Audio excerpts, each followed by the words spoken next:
मैं बेवकूफ़ नहीं जो आपके थप्पड़ खाऊं। रंजना की शादी हुए अभी 1 साल पूरा ही हुआ था।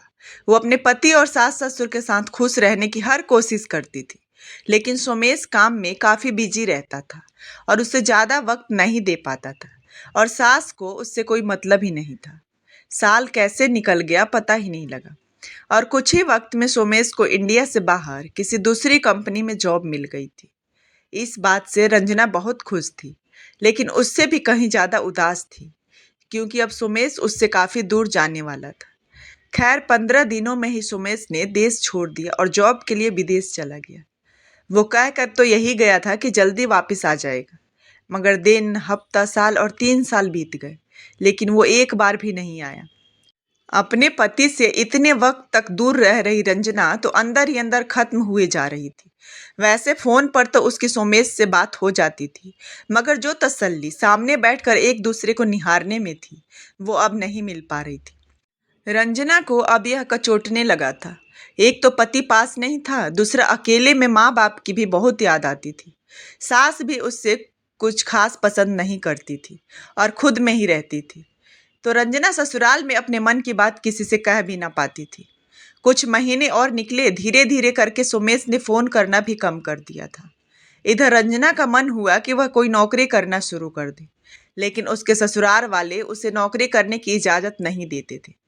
तभी कहीं से पता चला कि विदेश में सुमेश ऑफिस में काम करने वाली एक लड़की के साथ रहने लगा है। आखिर रंजना ने अब अपने पैरों पर स्टैंड होने के लिए ठान ली।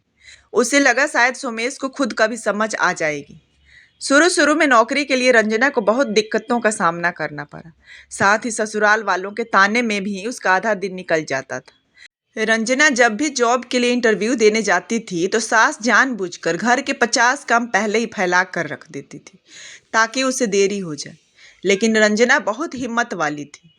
वो तब भी उन सारी चुनौतियों का सामना करते हुए अपना इंटरव्यू देने चली जाती थी। उसने कई जगह इंटरव्यू दिए और उसकी मेहनत रंग लाई। आखिरकार वह दिन भी आ गया जब उसकी एक प्राइवेट स्कूल में टीचर की नौकरी लग गई। जिस स्कूल में वह पढ़ाती थी वहां पर कुछ जेंट्स टीचर भी पढ़ाते थे।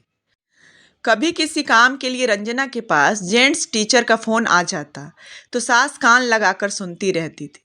साथ ही सोमेश को फोन आने पर उसे रंजना के खिलाफ भड़काती रहती थी। कहती थी कि रंजना गैर मर्द के साथ बात करती है, काम करती है मर्दों के साथ। सोमेश भी अपनी माँ की कही बातों पर विश्वास कर लेता और रंजना के साथ बहुत गंदे तरीके से गाली गलौज करके बात करता।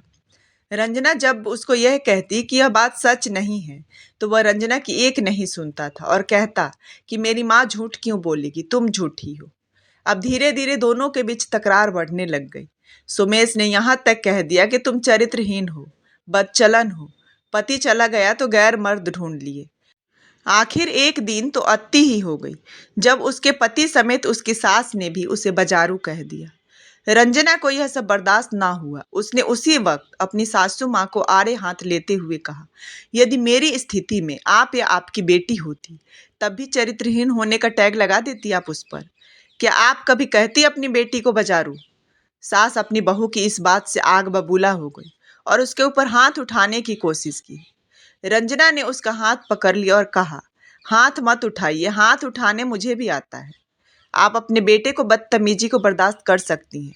उनका किसी गैर औरत के साथ रहना आपको तकलीफ नहीं दे रहा, मगर मेरा नौकरी करना आपको मंजूर नहीं है।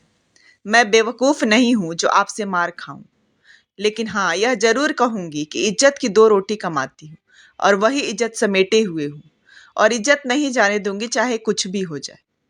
रंजना ये सब कहते हुए अपने रूम में जाकर जोर से रोने लगी। उसकी सासू माँ को बुरा तो बहुत लगा, मगर वह कुछ न कह सकी।